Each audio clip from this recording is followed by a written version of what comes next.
Alright, you five fans, how you guys doing? We're just a couple of days away from UFC, Derek Brunson versus Kevin Holland, and this seems to be a pretty interesting match.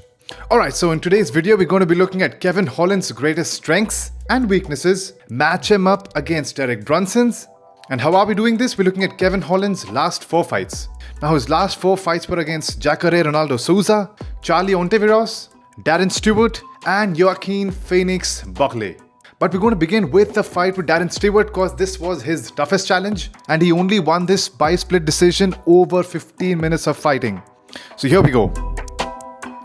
One of Kevin's greatest strengths is his long 1-2. And he won't just step in, he's going to lunge in with his left and bring all that power in his right cross. And given he's a long fighter, he can deliver these punches from quite a distance.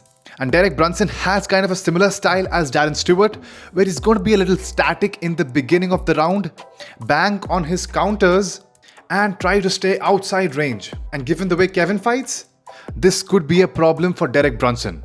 Another thing Kevin's great at is his ability to stay flexible and really be creative and innovative inside the fight. Just as we see in this fight over here with Darren Stewart, he opens up really flexible. He's going to throw unconventional punches, hammer fists, slaps. And if Derek Brunson opens the way he usually does, if he's a slow starter, he could be in for something he isn't expecting. Guys, one more thing that really impressed me was Kevin Holland's work in the clinch. He's going to throw his knees, elbows, and if Derek Brunson wants to time up in the clinch, he's got to beware of these strikes.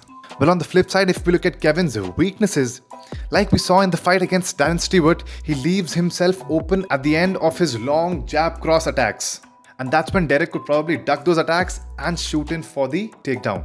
Another weakness that can be seen in the fight with Darren Stewart was Kevin's cardio and how it holds up in the latter rounds. Now, Kevin got pushed in this 3-round fight and was unable to fight the takedowns. Well, so this might be a strategy Derek Brunson wants to adopt.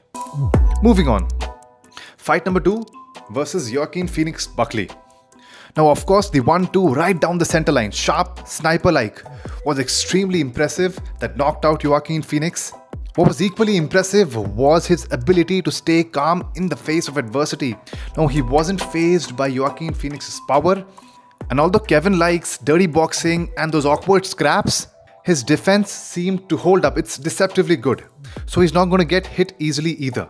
And from the final 2 fights we're speaking about today, from the Jacare Souza fight and the one against Charlie Ontiveros, we saw that Kevin Holland has a ground game that's probably underrated. He did extremely well while on his back against Jacare Souza and scored a great slam knockout of Charlie Ontiveros. Now, while Derek Brunson is a great fighter, he's a veteran, he's explosive, he has power, he's got good wrestling, he seems to be a slow starter, which is something he might want to address against Kevin Holland, who's a really smooth, flexible, creative starter. And of course, the range difference which Derek Brunson must look out for. There's a 4-inch reach difference. Kevin Holland's got 81 inches, he's got 77 inches. Alright guys, that's it for today's video. I feel this is going to be a great fight, Kevin Holland versus Derek Brunson, and it's probably gotten a little personal as well. So let's see what happens. I'm rooting for Kevin Holland.